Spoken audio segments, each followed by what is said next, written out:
नमस्कार, मैं हूं रविंद्र जैन और आप देखना शुरू कर चुके हैं सबकी खबर। अडानी, अंबानी और नरेंद्र मोदी, इनके बीच चल क्या रहा है? एक बड़ी खबर को हम डी कोड करने के लिए आज वरिष्ठ पत्रकार अरुण दीक्षित जी के पास आए हैं। पहले मैं अपने दर्शकों को बता दूं कि खबर क्या है।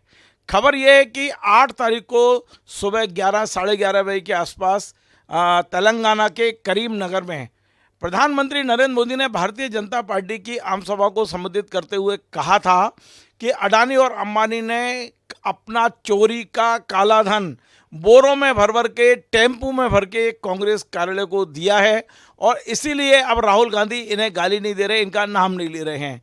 इस आरोप के कुछ घंटे बाद अडानी का जो चैनल है एनडीटीवी, उसने एक खबर डाली। खबर की हेडिंग में पढ़ के सुनाता हूँ। इनकी वेबसाइट पे आप जाएंगे और इस वेबसाइट पर डला हुआ है कि तीसरे चरण की वोटिंग के बाद बदला फलौदी सट्टा बाजार का गणित।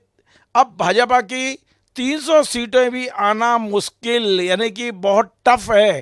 तो ये माना जा रहा है कि क्या जिस तरह प्रधानमंत्री नरेंद्र मोदी ने अडानी पर हमला बोला, उन्हें चोर कहा, उन्हें काले धन वाला कहा और ये भी कहा कि क्या आपने कांग्रेस को माल पहुंचा दिया है, इसके बाद अडानी का यही चैनल वो एकदम लिखता है कि भारतीय जनता पार्टी 400 तो छोड़िए, जो इनका दावा है अब की बार 400 पार, वो छोड़िए 300 पे भी हाँप रहे हैं और ये तीसरे चरण का मामला बता रही है। और ये इन्होंने सारा क्या लिया है? ये लिया है उन्होंने फलौदी सट्टा बाजार का। लेकिन एनडीटीवी इसको लीड कर रहा है, एनडीटीवी इसको दिखा रहा है। वो एनडीटीवी जो एनडीटीवी नरेंद्र मोदी की मदद के लिए खरीदा गया अडानी ग्रुप द्वारा, वो एनडीटीवी आज भारतीय जनता पार्टी को सबसे बड़े संकट में बता रहा है। तो इससे मेरी निश्चित तौर पे एकदम से मेरा ध्यान गया है और मैं अब दिल्ली में रहे, मैं उत्तर प्रदेश में रहे और भोपाल में एक वरिष्ठ पत्रकार अरुण दीक्षित जी के पास आया हूं कि आखिर ये सब कुछ चल क्या रहा है। क्या वाकई अडानी और प्रधानमंत्री के बीच में कुछ दूरी हुई है या इनकी मिलीजुली कुश्ती है, ये नूरा कुश्ती है? आखिर प्रधानमंत्री उनको चोर बोलते हैं, काला धन इकट्ठा करने वाले बोलते हैं, कांग्रेस से मिलीभगत करने वाला बोलते हैं और कुछ घंटे बाद वो भारतीय जनता पार्टी पर हमला बोलते हैं। वो बोलते हैं कि तुम्हारी 300 सीटें आ ही नहीं रही हैं, अब तुम्हारी 296 के अंदर सीटें आ रही हैं। और तब तीसरे चरण की बात, अभी 4 चरण बाकी हैं चुनाव के, तो ये मतलब चल क्या रहा है इन दोनों के बीच में, इससे समझते हैं हम अरुण दीक्षित जी से। अरुण जी, आपका बहुत बहुत स्वागत है। आपने सुनी मैंने जो भूमिका बनाई है, आपको क्या लग रहा है? और बड़ा क्लियर मैं अपने दर्शकों को समझाना चाहता हूं, आपके जरिए इसको डी कोड करना चाह रहे हैं कि ये नूरा कुश्ती है या बाकी इनके बीच में कुछ दीवार खड़ी हुई है, कुछ मतभेद हुए हैं। रविंद्र जी, पहले थोड़ा पीछे चलते हैं। एनडीटीवी प्रणय राय और राधिका राय चलाते थे और प्रवीश कुमार और अन्य पूरी टीम, वो ये पिछले जब से नरेंद्र मोदी आए थे अकेला एक चैनल था जो उनकी खिलाफत कर रहा था, जो उन्हें आईना दिखा रहा था। उसके बाद अचानक रातों रात यहाँ दोनों अडानी और अंबानी दोनों शामिल हैं। अंबानी का लोन था और उसके जरिए, उस लोन के जरिए अडानी ने अचानक कंपनी टेक ओवर कर ली और जितने अच्छे पत्रकार थे, जिनको जो रीढ़ की हड्डी रखते थे, वो सब छोड़ गए, सब निकाल दिए गए भी कह सकते हैं। उसके बाद एनडीटीवी का पूरा स्वरूप बदला और ये माना गया कि नरेंद्र दामोदर दास मोदी नाम रख गया उसका। हाँ, एनडीटीवी का नाम ही नरेंद्र दामोदर दास मोदी रख दिया। हाँ, तो वो जो है वो टीवी की परिभाषा बदली। उसमें जो परिवर्तन जो आज आपने कहा है कि हम पिछले 3 दिन से जो नया तमाशा देख रहे हैं, तो ये इसमें दोनों चीज़ें हो सकती हैं। पहली चीज़ कि या तो सच में गौतम अडानी को ये लगा कि अगर एनडीटीवी खरीदा है और एनडीटीवी की जो दुनिया भर में धाक थी, जो नाम था, उसके अनुरूप कुछ करें।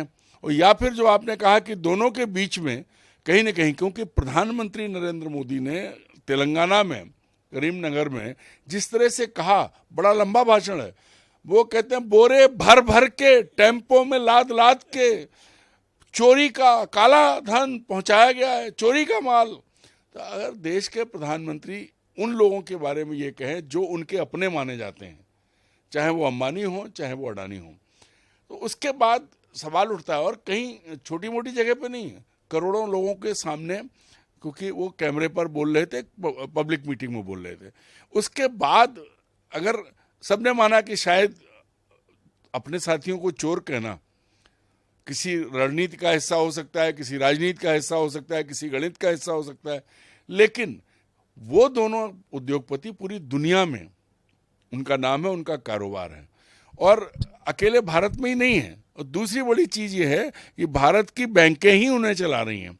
तो ऐसे में नरेंद्र मोदी का उन्हें चोर कहना, मंच से चोर कहना, उसका प्रभाव पूरी दुनिया में, उसका इफेक्ट पूरी दुनिया में उनकी इमेज पे पड़ा है।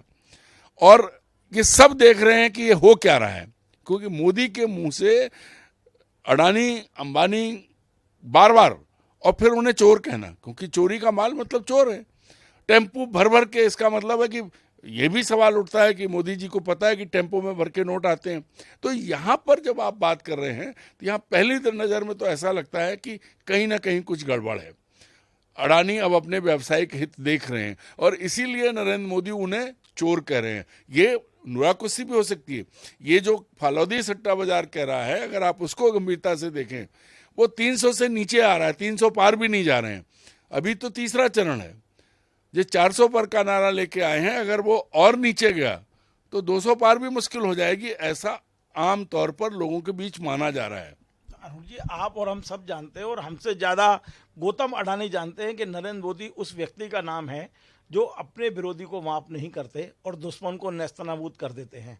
क्या उनके खिलाफ या भारतीय जनता पार्टी के खिलाफ आज जबकि ये चर्चा अब शुरू हो गई है कि नरेंद्र मोदी सत्ता में आएंगे कि नहीं आएंगे, ऐसे लेके तमाम सारी चर्चाएं चल रही हैं, ऐसे में एनडीटीवी का इस तरह की खबरें देना, इस तरह का फलौदी बाजार को सहारा बनाकर इस तरह की खबरें देना, क्या नरेंद्र मोदी को दुश्मन बनाने जैसा नहीं होगा? क्या उन्हें अपना विरोधी नहीं बनाएंगे? और यदि बनाते हैं और नरेंद्र मोदी तीसरी बार सत्ता में आते हैं तो जो सुविधाएं आज मिल रही हैं वो क्या मिलेंगी? वो ये सब चीज़ें मैं डिकोड करना चाहता हूँ आपसे। नहीं, देखिए, नरेंद्र मोदी और गौतम अडानी के रिश्ते बहुत गहरे हैं और बरसों से हैं। गौतम अडानी ने नरेंद्र मोदी के लिए बहुत काम किया है, ये खुद वो दोनों लोग ही जानते हैं।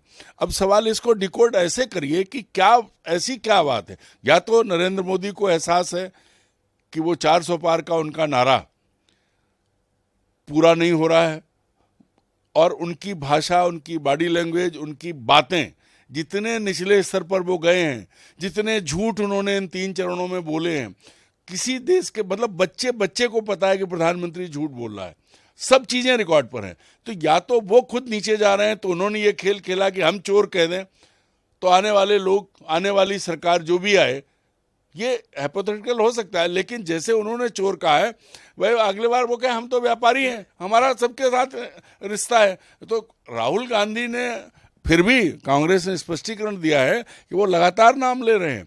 गौतम अडानी का नाम गौतम नहीं, अडानी अंबानी नाम नहीं लेते हैं, अडानी ज़्यादातर नाम लेते हैं, क्योंकि देश की ज़्यादातर संपत्ति, चाहे वो एयरपोर्ट हो, चाहे वो रेलवे लाइन हो, चाहे वो फूड कॉर्पोरेशन ऑफ इंडिया हो, सारा का सारा गौतम अडानी चला रहे हैं। चलिए, आपने अभी एक बहुत बड़ी बात कह दी अपनी बात में कि प्रधानमंत्री जी झूठ बोल रहे हैं और ये बच्चा जानता है। तो कल रवीश कुमार ने एक कार्यक्रम किया था और बड़ा इंटरेस्टिंग था। मैं अपने दर्शकों को भी बताता हूँ और आपकी भी जानकारी में भी ला रहा हूँ कि कल 9 तारीख थी। प्रधानमंत्री जी ने कल कोई रैली संबोधित नहीं की, तो रवीश कुमार जी ने कहा कि आज का दिन, आज प्रधानमंत्री जी एक भी झूठ नहीं बोले, 9 मई को सत्य दिवस घोषित करना चाहिए कि आज कम से कम लोगों को सच्चाई पता है कि प्रधानमंत्री जी झूठ नहीं बोले। खैर, अब मैं आता हूं अपने सवाल पे, जो बहुत गंभीर सवाल है। एक बात है, ये बिल्कुल सच है कि लगातार झूठ बोल रहे हैं प्रधानमंत्री, ऐसे झूठ बोल रहे हैं। किताब में तो देश के वरिष्ठ पत्रकारों को 9 तारीख सत्य दिवस लगा कि आज प्रधानमंत्री जी घर से नहीं निकले, केवल वो राष्ट्रपति का जो पुरस्कार वितरण था वहां गए, इसके अलावा उन्होंने पूरा दिन सेफ रखा अपना। तो 9 तारीख को एक भी रैली ना होने से ये कहा गया कि आज कम से कम पूरे दिन कोई झूठ सुनने को नहीं मिला आज, और इसलिए 9 मई को सत्य दिवस घोषित कर देना चाहिए। खैर, मेरा जो गंभीर सवाल है अरुण जी, बहुत गंभीर सवाल मेरा ये है कि एक और आप ये कह रहे हैं कि नरेंद्र मोदी और अडानी के बहुत गहरे संबंध हैं, तो नरेंद्र मोदी जी की ऐसी क्या मजबूरी है, ऐसी क्या मनस्थिति है, ऐसा क्या दिमाग हो गया है कि इतने गहरे संबंध वाले मित्र के खिलाफ उन्हें चोर बता रहे हैं, काला धन वाला बता रहे हैं, कांग्रेस से मिली भगत वाला बता रहे हैं, टेम्पू में पैसे भर के कांग्रेस कार्यालय पहुंचाने वाला बता रहे हैं। आपके मेरे भी संबंध हैं, कितने भी खराब हो जाए, पर आप कम से कम मुझे चोर तो नहीं कहोगे आप। तो अडानी को, जिस अडानी को बनाया नरेंद्र मोदी ने है, आज चुनाव में ऐसी क्या मजबूरी है? दर्शक जानना चाहते हैं कि ऐसी क्या मजबूरी है कि नरेंद्र मोदी को अपने सबसे परम मित्र को चोर बताना पड़ रहा है। देखिए, मैं दूसरी तरफ ले चलता हूँ। देश के प्रधानमंत्री हैं, व्यक्तिगत तौर पर हम उनका सम्मान करते हैं, क्योंकि पद जो है व्यक्ति की वो नहीं है, पद की गरिमा है। लेकिन ये भी दूसरा पक्ष है कि नरेंद्र मोदी ने उस पद की गरिमा को रसातल में पहुंचा दिया है। वो मंच पे खड़े होके किस तरह के इशारे करते हैं, बंगाल का सबको दीदी ओ दीदी, दीदी ओ दीदी, जिस तरह गाना उन्होंने गाया।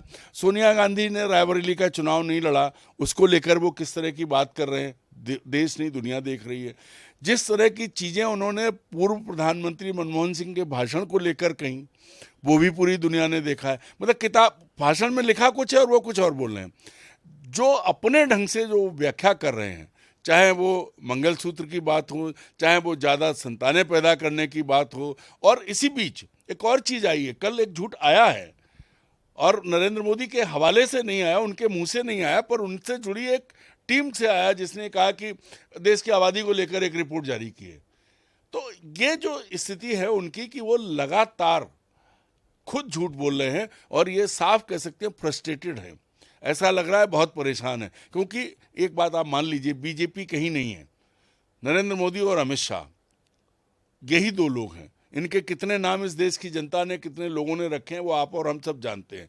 इन दो लोगों ने पार्टी पूरी खत्म कर दी है। कल ईमानदारी से वोट हो तो नरेंद्र मोदी की कैबिनेट में जो ओरिजिनल भाजपाई हैं, गुजरातियों को छोड़ दीजिए या उन अफसरों को छोड़ दीजिए जो राजनीति में लाए गए हैं, मुझे नहीं लगता है कि कोई खड़ा होगा इनके साथ। क्यों? क्योंकि मंत्रियों से हमारी भी बात होती है।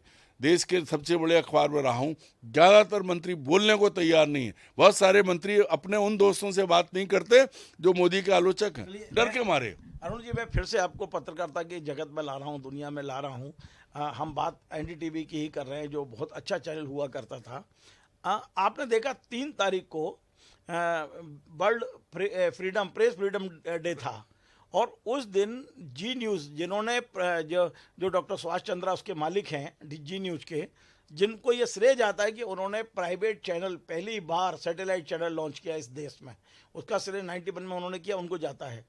उन्होंने एक वीडियो जारी किया और इस बात में शर्मिंदगी जाहिर की उन्होंने कि भारत देश 180 देशों की रैंकिंग में 159वें नंबर पर खिसक के चला गया है। यानी यहाँ आज़ादी लगभग ख़त्म हो गई है, बोलने की आज़ादी, प्रेस की आज़ादी। और उन्होंने संकेत दिए कि अब मेरे यहाँ आपको सही खबरें मिलेंगी, ये संकेत दिए। लेकिन उनने जो कार्य किया वो ये किया, नरेंद्र मोदी के चहेते पत्रकार नौकरी से निकाल दिए गए जी से, जैसी खबरें बड़ास पे हमने पढ़ा। उसके बाद नरेंद्र मोदी और अमित शाह को लाइव दिखाना बंद कर दिया जी ने। तो जी ने इसी महीने के पहले सप्ताह में अपने तीखे तेवर दिखाए, और इसी महीने के दूसरे सप्ताह में एनडीटीवी अपने तीखे तेवर दिखा रहा है। तो क्या है, दोनों को जोड़ सकते हैं क्या? आने वाले समय में इसी रास्ते पे और चैनल भी आएंगे। हम एक चीज़ और बताते हैं, दर्शक भी सुन रहे हैं, उनके भी ज्ञान बढ़ेगा। आज तक ने अपने 3 चैनल चालू कर दिए हैं। आज तक का जो मेन आज तक है, उसमें नरेंद्र मोदी और बीजेपी की कितनी भी स्तुति गान हो, लेकिन यदि लल्लन टॉप पे जाएंगे, इन्हीं का चैनल है, वो इस कदर भारतीय जनता पार्टी को के नेगेटिव खबरें चला रहा है कि मुझे भी कभी कभी देख के लगता है कि क्या वास्तव में इतना गिरावट आ गई है। उसके अलावा उनके जो रीजनल चैनल डिजिटल पे आए हैं, एमपी तक, यूपी तक, दिल्ली तक, फलाना तक, तो उस पर यदि आप जाएंगे तो वो स्थानीय नेता, बीजेपी नेताओं के खिलाफ पूरी ताकत से खबरें चला रहे हैं। तो इसका मतलब आज तक भी आधा खिलाफ आ गया है। तो ये जो बदलाव आ रहा है मीडिया में, तो ऐसा नहीं लगता कि गोदी मीडिया धीरे धीरे गोदी से उतरता चला जा रहा है?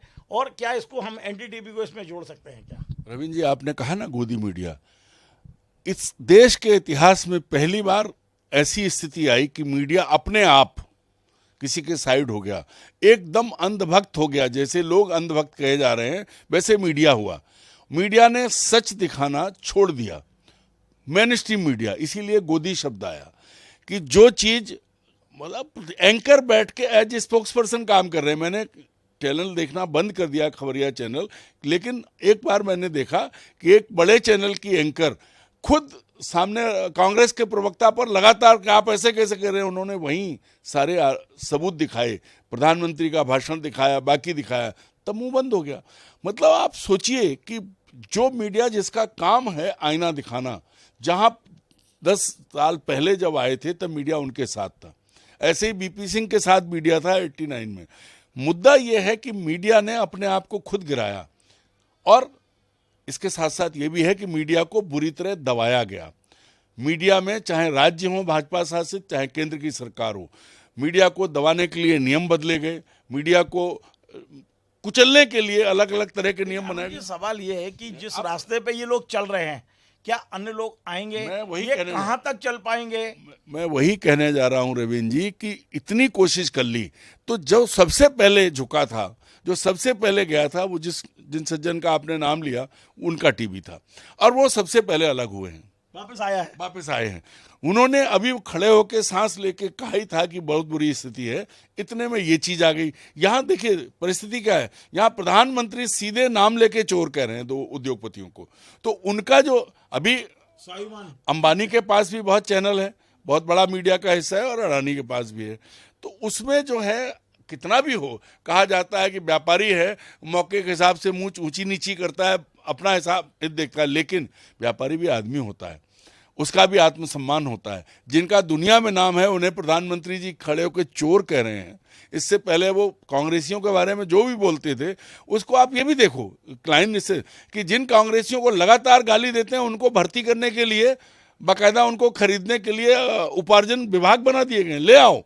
तो ये जो चीज है जो आपने कहा, वो ये है कि अब लोगों को समझ में आ रहा है, क्योंकि जब झूठ दिखाएंगे, कल को आप अपना चैनल चला रहे हैं, एक तरफा चलेंगे तो लोग नहीं देखेंगे।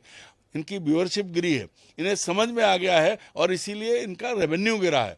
ये जो साइड के चैनल्स की आपने बात की, इनसे कोई बहुत बड़ा फर्क नहीं पड़ने वाला, क्योंकि ब्रांड तो वही है। जो नाम, जहां सबसे बड़ा नाम है, वहां तो आप गोदी में बैठे हैं, तो छोटी चीज़ों से फर्क नहीं पड़ने वाला। लेकिन जहां हम बात कर रहे थे, ये पक्का है कि ये संकेत भर है, बहुत बड़ी बात है। देखिए, आप ये भी कह सकते हैं कि पत्रकारिता की दृष्टि से एनडीटीवी ने अपना काम किया है, वेबसाइट पे खबर लगाई है, सट्टे बाजार की बात है।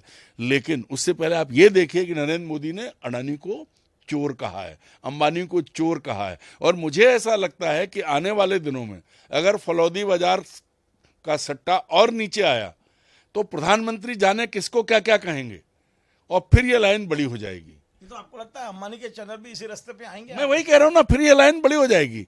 सुभाष चंद्रा जी जहाँ खड़े हुए हैं ना, वो सबसे आगे, वहाँ लाइन बहुत लंबी हो जाएगी। फिर अभी धीरे धीरे लोग जा रहे हैं। लेकिन सबसे गंभीर बात यह है कि देश के प्रधानमंत्री ने खुद को इतने नीचे गिरा लिया है कि उसकी बात पर समझदार बच्चा भी यकीन नहीं कर रहा है। तो इससे ज्यादा शर्मनाक देश के लिए कुछ नहीं हो सकता। चलिए, बहुत बहुत धन्यवाद। तो आपने अरुण दीक्षित जी, आज हमने बहुत सारी चीज़ें डीकोड करने की कोशिश की है, और सबसे बड़ी बात है कि क्या वाकई देश का जो मीडिया है, जैसे हम गोदी मीडिया कहने लगे थे, वो उतरने लगा है। और आज हमने बड़ी बड़ी बात बताई है कि एनडीटीवी, जिसे नरेंद्र मोदी सरकार की मदद के लिए खरीदा गया था, उसकी हेडलाइन देखकर ही लग रहा है कि भारतीय जनता पार्टी को 300 सीटें नहीं मिलना है, और वो भी तीसरे चरण पे। चौथे, पांचवें, छठवें और सातवें अभी 4 चरण बाकी है। 4 चरण बाद क्या ये सरकार बनाते भी दिखेंगे कि नहीं दिखेंगे? आज अरुण जी ने बताया कि अभी रुकिए, ये लंबी लाइन होने वाली है। हो सकता है कल अडानी के चैनल भी इस लाइन पे आए, अभी जैसे जी ने किया है, हो सकता है आज तक भी इसी लाइन पे आए। अभी हमें इंतजार करना होगा, टाइम बाकी है। देखते हैं कौन कौन गोदी से उतरता है, और कौन अभी गोदी में बना रहता है, और कौन नई गोदी की तलाश करता है। आपको हमारा कार्यक्रम पसंद आए तो आप इसे शेयर करें, लाइक करें, कमेंट करें, और आपसे बार बार निवेदन, हमारे इस चैनल को सब्सक्राइब अवश्य करें। धन्यवाद।